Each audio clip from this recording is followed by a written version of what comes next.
కళ్యాణ్ రామ్ గారిది Arjun son of Vyjayanthi teaser వచ్చింది కదా, ఎలా అనిపిస్తుంది? చాలా బాగుంది. చూసా చాలా మార్నింగ్ కూడా చూసా. చాలా బాగుంది. అది ఈవెంట్ కూడా పెట్టారు, అది కూడా చూసా. చాలా బాగుంది. అందులో విజయశాంతి అయితే చాలా క్యారెక్టర్ చాలా బాగుంది. అంటే ఇద్దరు కాంబినేషన్ రాబోతుంది కదా, ఎలా అనిపిస్తుంది? అంటే ఈసారి నాకు చాలా అంటే ఈ సినిమా కూడా ఒక మంచి బ్యాక్గ్రాఫ్ లో వస్తుంది.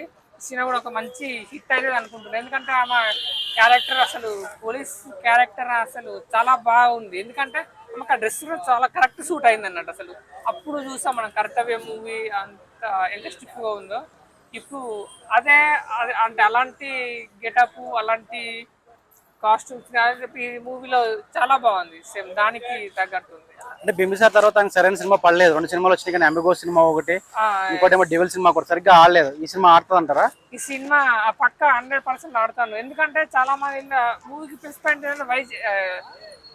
జయంతి విజయశాంతి గారు. విజయశాంతి ఆమె ఎలా అంటే ఆమె చాలా మంది ఫ్యాన్స్ వెళ్ళకుండా ఆమెకు చాలా మంది ఫ్యాన్స్ ఉన్నారు.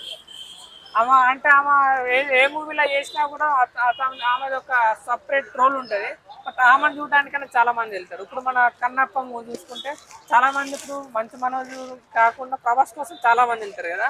ఇందులో కూడా విజయశాంతి గురించి చాలా మంది వెళ్తారు. అలా టీజర్ లో విజయశాంతి గారు యాక్షన్ ఎలా ఉంది ఆవిడ? అంటే కళ్యాణ్ రామ్ గారు డామినేట్ చేసినట్టు ఏమో అనిపిస్తుందా? పక్క 100% కళ్యాణ్ రామ్ డామినేట్ చేసింది అలా. ఎందుకంటే ఆమె ఫైట్స్ కూడా చూసా అసలు. అంటే పోలీస్ రేస్ లో చేస్తే ఆ ఫైట్స్ కూడా చాలా బాగున్నాయి. అలా ఓవరాల్ టీజర్ అయితే బాగా నచ్చింది మీకు? టీజర్ అయితే చాలా బాగా నచ్చింది.